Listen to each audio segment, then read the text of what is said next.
दोस्तों नमस्कार। दोस्तों आज हम तिलक का महत्व बताएंगे। आखिर तिलक क्यों लगाया जाता है, इसका क्या महत्व है और हमारे धर्म ग्रंथों में इसके बारे में क्या लिखा है और वैज्ञानिक तरीके से भी इसके महत्व के बारे में हम चर्चा करेंगे। दोस्तों दोनों बोहों के बीच में पीनियल ग्रंथि होती है। ये वैज्ञानिक तथ्यों पर आधारित है। पहले भी हमने एक बार इसकी चर्चा करी थी। और शास्त्रों की भाषा में हमारे ऋषियों ने इसे तीसरा नेत्र कहा है। पीनियल ग्रंथि एक बड़ी महत्वपूर्ण ग्रंथि होती है। अगर ये जागृत हो जाए और पूरी तरह अपना काम करे तो इससे हम पूरे ब्रह्मांड को देख सकते हैं, इससे अदृश्य शक्तियों को देख सकते हैं, इससे हमारे इर्द गिर्द होने वाली सभी क्रियाओं को हम जान सकते हैं। क्योंकि दोस्तों दिव्य दृष्टि भी इसी ग्रंथि से प्राप्त होती है और दिव्य दृष्टि के द्वारा हम उन सभी चीज़ों को जान सकते हैं जो अदृश्य रूप में होती हैं, जो हवाओं के वेग से चलती हैं।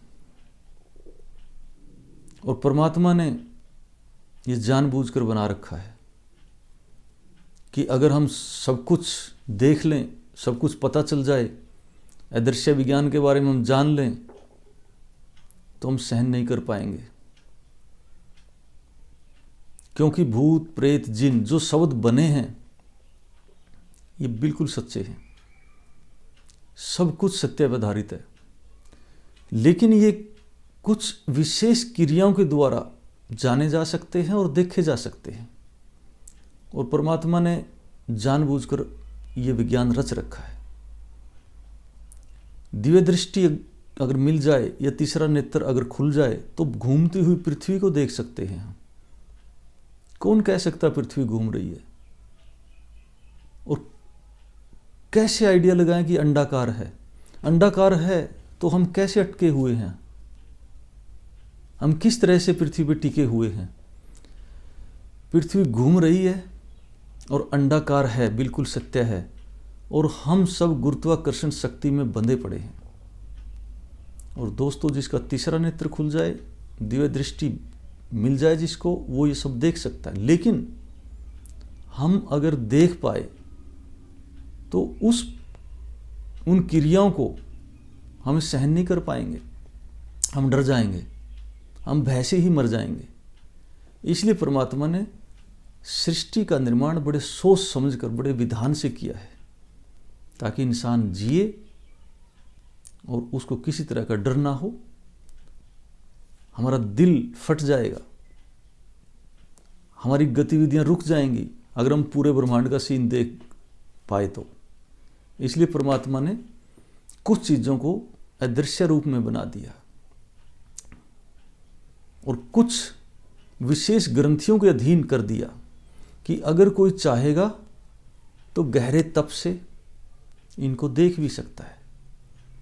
इनके लिए बड़ी साधनाएं करनी पड़ती हैं, बड़े नियम अपनाने पड़ते हैं, बड़े संयम में रहना पड़ता है।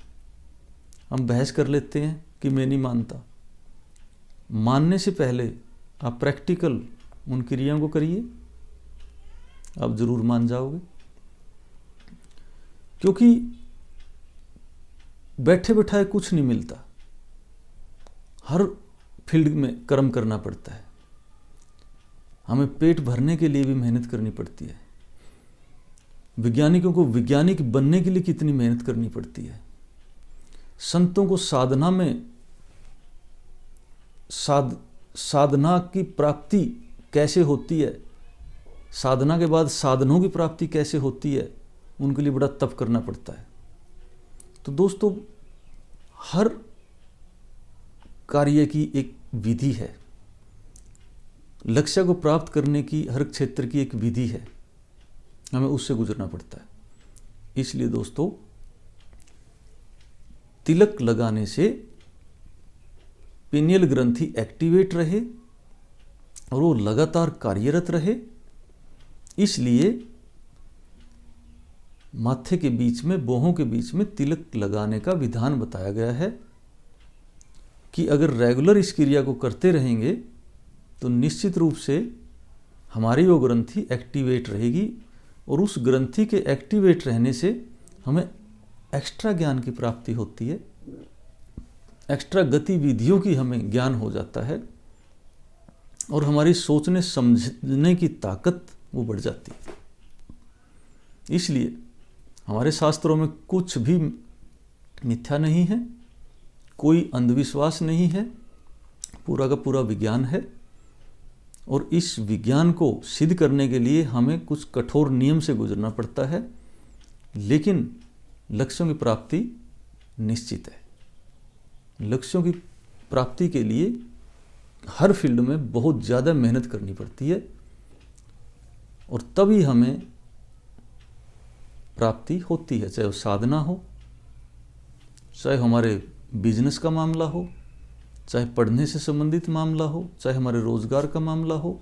जो जितनी एक्स्ट्रा मेहनत करेगा उतनी ही ज़्यादा पारंगत होगा, उतनी ही ज़्यादा सुविधाएं प्राप्त करेगा, उतनी ही ज़्यादा सीधियाँ प्राप्त करेगा। इसलिए दोस्तों, हर फील्ड कर्म पे टिका हुआ है। कर्म जितना ज़्यादा करेंगे प्राप्ति उतनी ज़्यादा होगी, कर्म नहीं करेंगे तो कुछ नहीं मिलेगा। तो दोस्तों, तिलक लगाना अंधविश्वास नहीं है, ये एक विज्ञान है और इसीलिए हमारे ऋषि मुनियों ने इसको बताया है, इस विधान को बनाया है।